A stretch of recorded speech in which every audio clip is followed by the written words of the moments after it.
Hello, everyone, and welcome to Randy's Old Time Radio Shows. Here you can listen to your favorite mystery, suspense, intrigue, or comedy shows. You'll also find shows you thought were lost to time and shows you never even heard of. You just might find a new favorite. If you appreciate my efforts to bring you these shows, please consider leaving a comment, giving a thumbs up, and if you really enjoy these shows, please consider supporting the channel. Now sit back, close your eyes, and enjoy another old-time radio show. Now for tonight's story, let's go Beyond Tomorrow.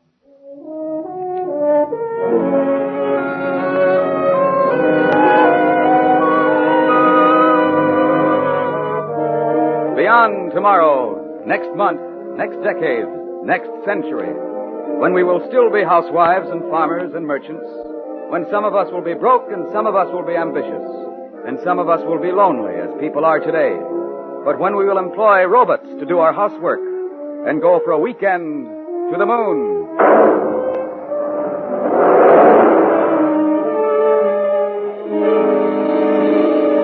Beyond Tomorrow, science fiction stories about us and our children in the days that are soon to come.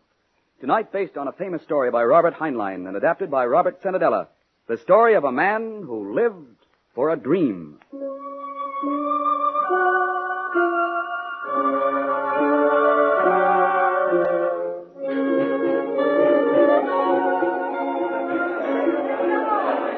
All right, everybody, all right. Right this way to the moon rocket. Yes, sir, ladies and gentlemen, this machine is the very same type of machine used by the first men to reach the moon. You can step inside and take a look for only 25 cents.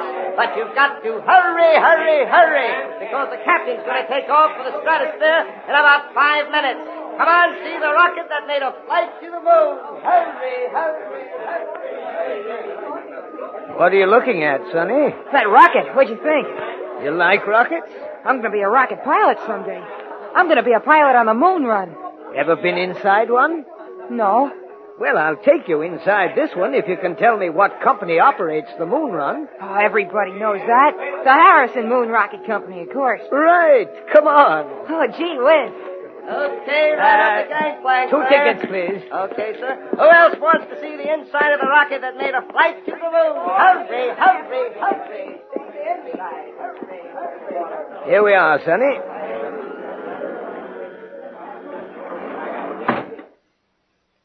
Well, what do you think of it? Gee, look at that instrument board. You see this semicircle of dials? Well, this dial tells you the velocity. And here's one for the air density inside the ship, and... I know. And this one's for the air density outside the ship. And this one measures the gravitational pull. I guess we're just a couple of fans, eh, Sonny? Say, mister, you ever been to the moon? No. No, I haven't. Sorry, sir. Yes, Captain? You and the boy will have to leave now. We've got to cast loose for the flight. Oh, gee. Oh, you run along, Sonny. I want to talk to the captain. Well, okay. So long. And thanks, mister. Good luck to you, my boy.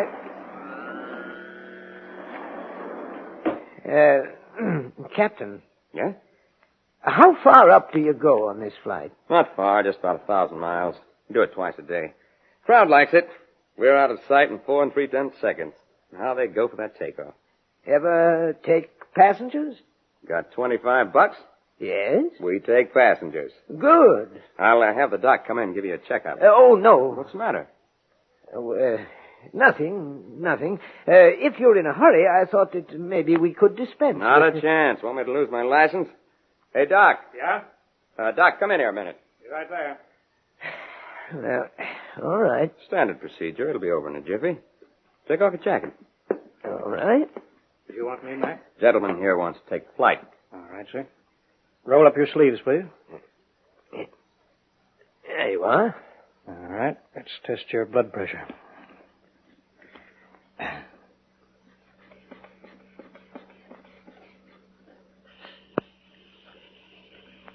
Uh-huh. How old are you, sir? 60. You don't mean 70. 60. All right. But it's no go anyway. You mean you won't take me? I couldn't even guarantee that you'd live through the takeoff. You see, sir, it's not only that your blood pressure is high. I bet you have a heart condition, too. But at your age... I'm 60. Well, let's say 60. Even at 60, bones are brittle, highly calcified, easily broken in the shock of takeoff. Rocketry, sir, is a young man's game. I know. Sorry, sir. I'd like to take you. But... Oh, well, it's all right. I rather expected it. But, Captain, could you and your engineer have dinner with me at the Fairgrounds restaurant after your flight? Well, we'll be hungry. Good. I'll be waiting for you.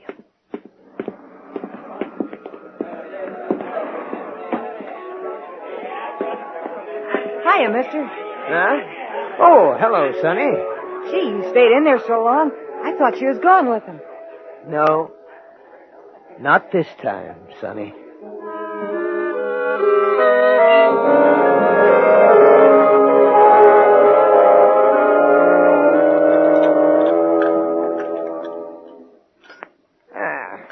More coffee, Captain McIntyre? Thank you. Smoke a cigar, Mr. Cummings? Don't mind if I do. Ah, here you are. Boy, a Corona. Mm-hmm. Well, then. So you quit the moon run, Captain. Why?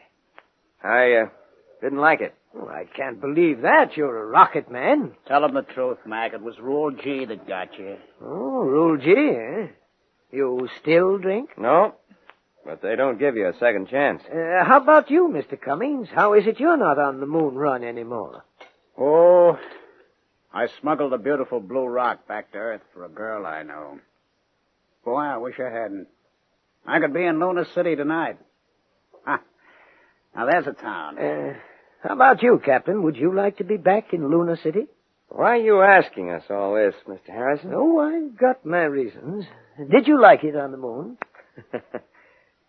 The moon's the only place for a young fellow, Mr. Harrison. It's still undeveloped compared with what it's going to be. It's just opening up. It's the frontier all over again. I might be able to get you boys back there. What? What do you mean? Look, I want to get to the moon myself. And frankly, I need a couple of boys like you to take me. Fellas who know the ropes. Well, what's the matter with getting an excursion permit and going in a company ship? He can't pass a physical exam, Charlie. Well, I know, but if you can afford to hire us, Mr. Harrison, why don't you just bribe a company doctor? It's been done before. No, it won't work for me. I'm a little too prominent. Say, you're not... My name is Delos D. Harrison.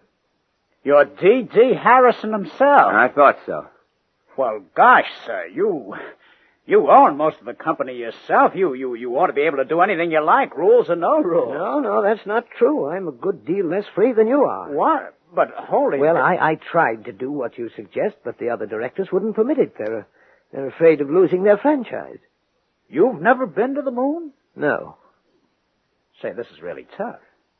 Why, if it hadn't been for you, none of us had ever got there. And you can't go. Not legally.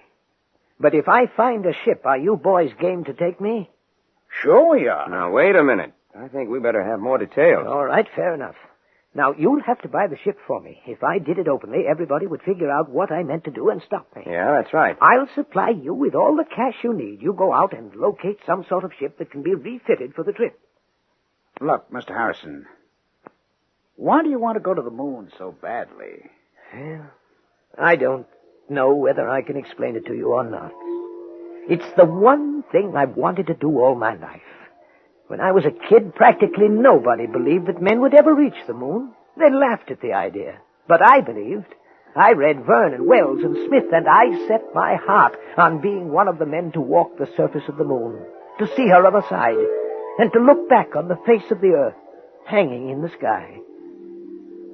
Captain McIntyre, Mr. Cummings, I've lived longer than I should. But I don't want to die until I've set foot on the moon. You get hold of that money, Mr. Harrison. We'll take you to the moon.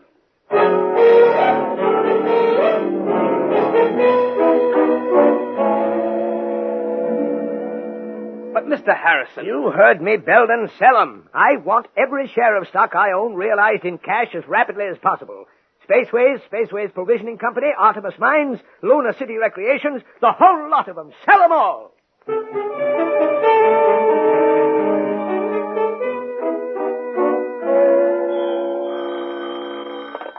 Hello. Jason, this is Belden. Oh, hello, Belden. I'm calling you because your uncle gave me a rather peculiar order today. Really? What was it? Well, now, I work for your uncle, Jason. I shouldn't be calling you. It's just that I hate to see your inheritance endangered. What? Say, what's going on? Well, now, I'm supposed to tell you. I wouldn't want you to forget me in case... Well, I understand you perfectly, Belden. You'll be taken care of.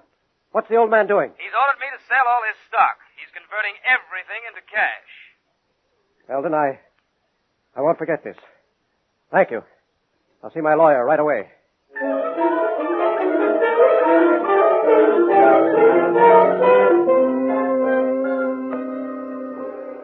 And so, Your Honor, we contend that Mr. Harrison's conduct gives clear indication that a mind once brilliant has become senile. We therefore pray this honorable court to declare Mr. Harrison incompetent and to assign a conservator to protect his financial interests and the financial interests of his heir, Mr. Jason Harrison. That is all. Has Mr. Dallas Harrison's attorney any closing argument? Only this, Your Honor. My client has the right to enjoy his wealth in whatever manner best suits him for the few remaining years of his life. We pray that this court will confirm our opinion that my client has this right. I thank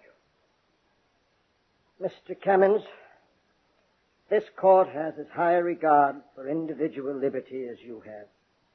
But it must be admitted that in selling his holdings and demanding cash, Mr. Dallas Harrison has acted in an eccentric manner. The court cannot overlook the fact that men do grow old.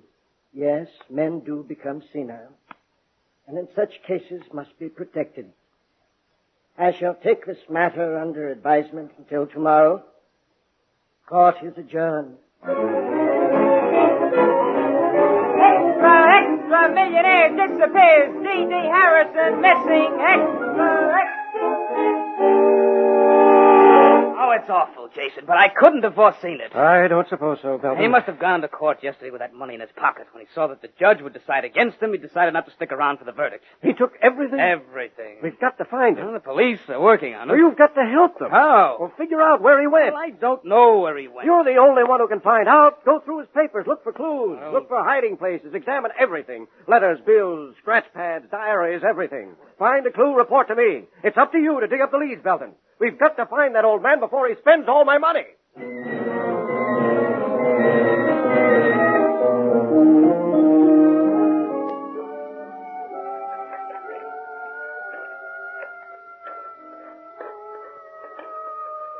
Hey, this ham gravy's good. Charlie, you'd rather eat than anything, Mr. Harrison. That's a libel on the girls in Luna City, Mac. I've had a pretty good appetite myself since I joined you boys. Desert air. Exercise. No, I don't think a man's health depends so much on what he does as on whether he wants to do it. I feel good because I'm doing what I want to do. That's all a man can ask of life. Say, Mr. Harrison. Yes? How does a guy go about getting rich, like you did? Oh, I don't know, Charlie. I never tried to get rich. I never wanted to be rich or well-known or anything like that. Ah, you wouldn't kid me, would you? No. I just wanted to live a long time and see it all happen. Oh, I wasn't unusual. There were lots of boys like me. Radio hams there were, and telescope builders and airplane amateurs. We had science clubs and basement laboratories and science fiction leagues.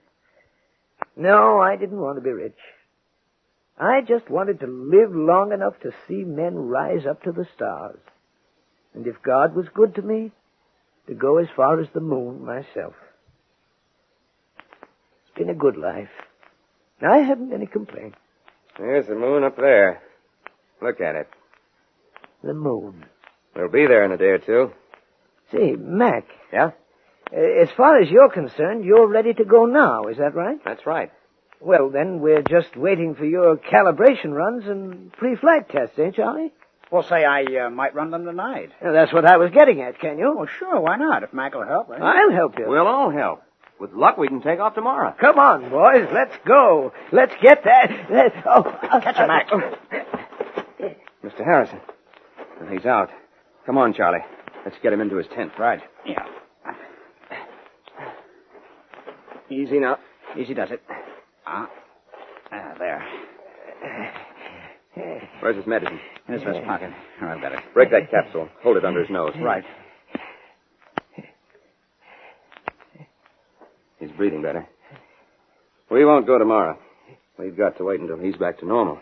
Look, can we leave him for a sec, Mac? I think so. Come outside for a minute, then.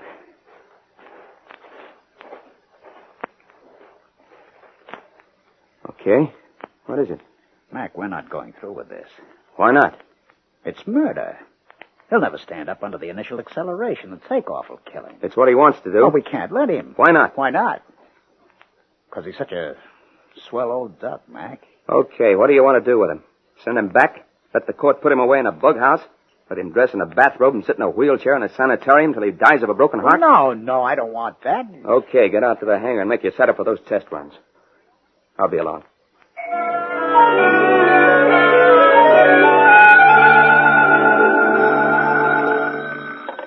Hello. Jason, Eldon speaking. I've got something. Yes, what is it? He had it in a strong box. It's a deed. A deed to a piece of land in Arizona, 6 acres. Apparently, from the description, this is desert land. When did he buy it? He didn't. The two men named James McIntyre and Charles Cummings bought it a month ago. It looks as if what he I did... know what it looks as if. Good work, Belden. Now get out there right away and stop him. Stop him at all costs.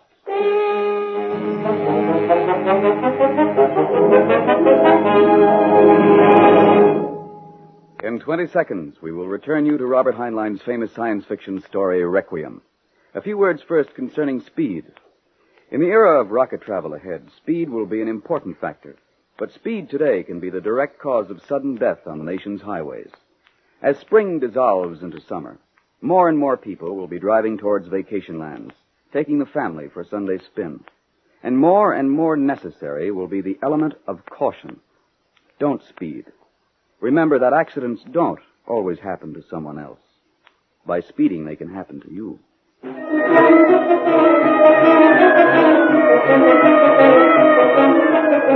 And now, back to our story.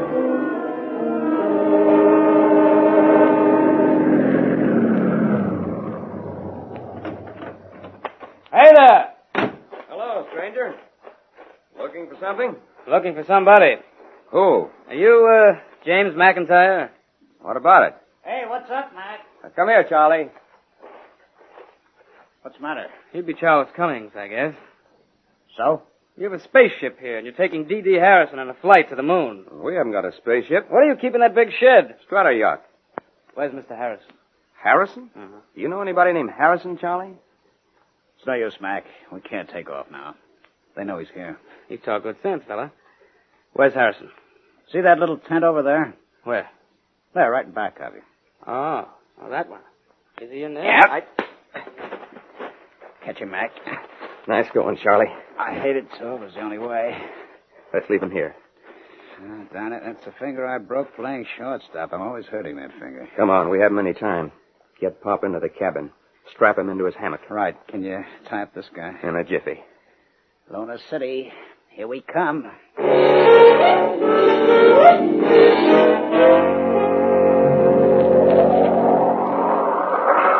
How was it, Mac? I'm all set. How's Mr. Harrison? Mac, I don't think he'll live through the takeoff. It's what he wants. I know. You better stay with him. Right. Okay, Mr. Harrison? Okay. We're ready to take off. Let me go over to the port. I want to watch the Earth. No, you've got to stay in the hammock. All set? All set. Okay, Mac. Here we go.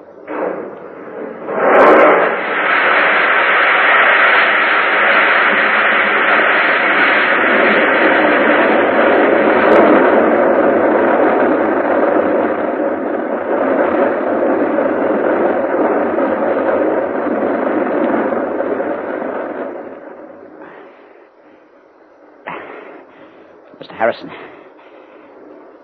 Mr. Harrison. Mr. Harrison. I'm all right, Charlie. Oh. I'm going up forward and see Mac.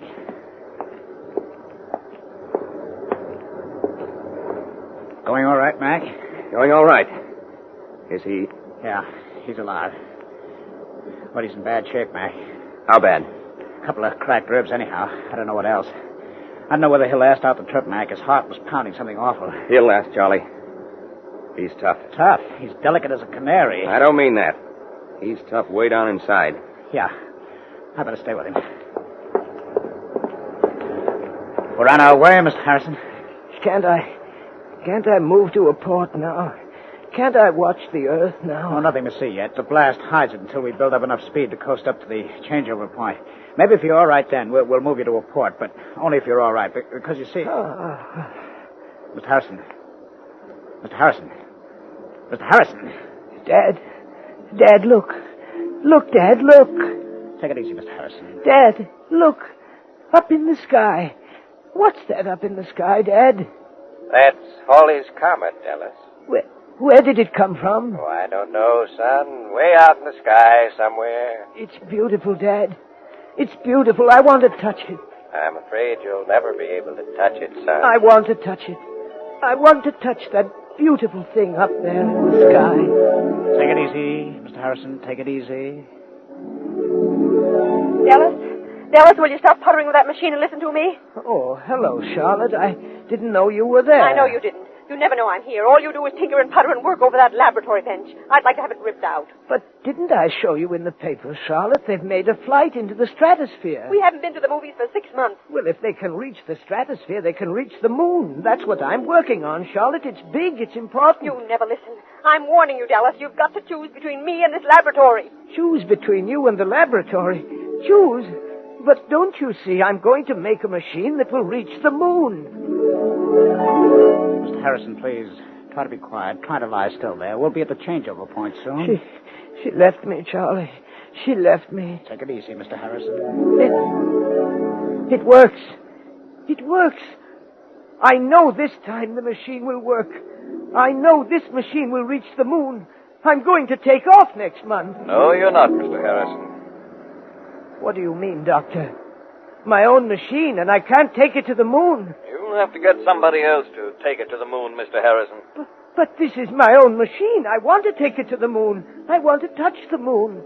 Mr. Harrison, we know enough about rocket ships to know that a man of your age with your weakened constitution cannot travel in them.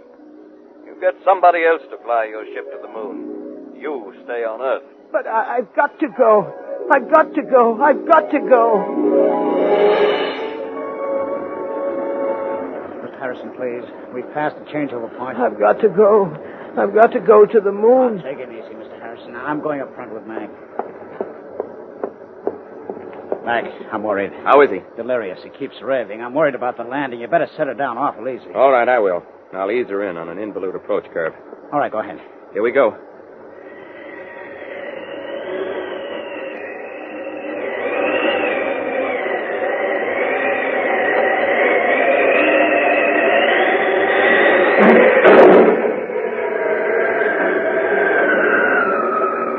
Get back there with Mr. Harrison, Charlie. This is it. We're landing, Mr. Harrison.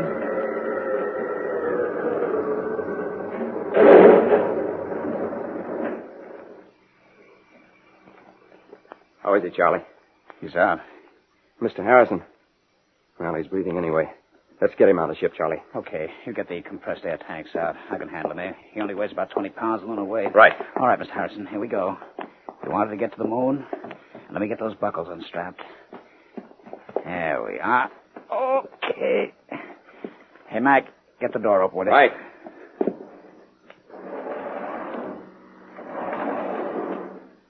Get this compressed air tank out. Okay, come on, Charlie. Bring him out. Right. You better set him down here on the ground. Right.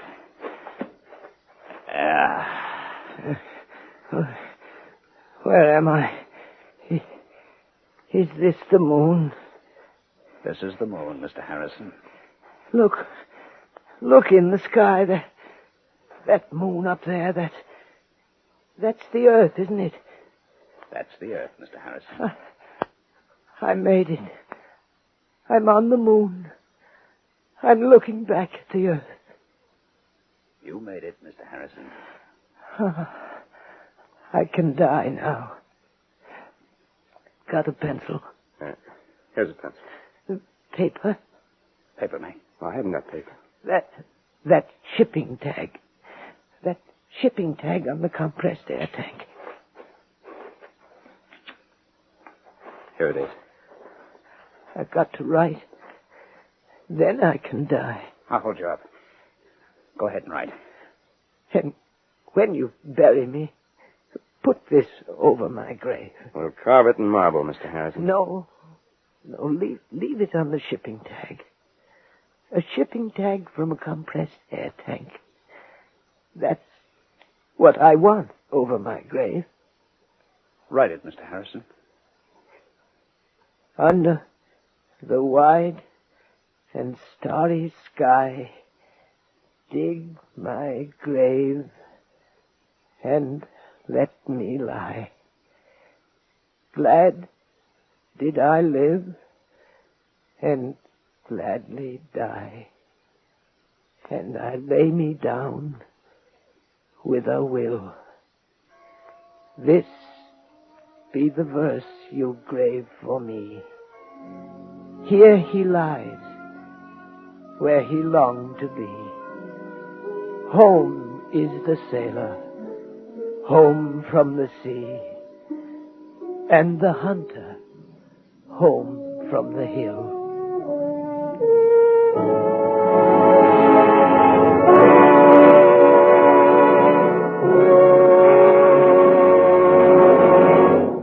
You have just heard the first in a new series of science fiction stories, Beyond Tomorrow. In tonight's presentation, Requiem, Everett Sloane was featured in the role of Dee Dee Harrison. Music was composed and conducted by Henry Silverin, and John Campbell, Jr. was our program consultant. Beyond Tomorrow is produced and directed by Mitchell Grayson. Listen again at the same time next week, when CBS will bring you another story about you in the future. You, Beyond Tomorrow.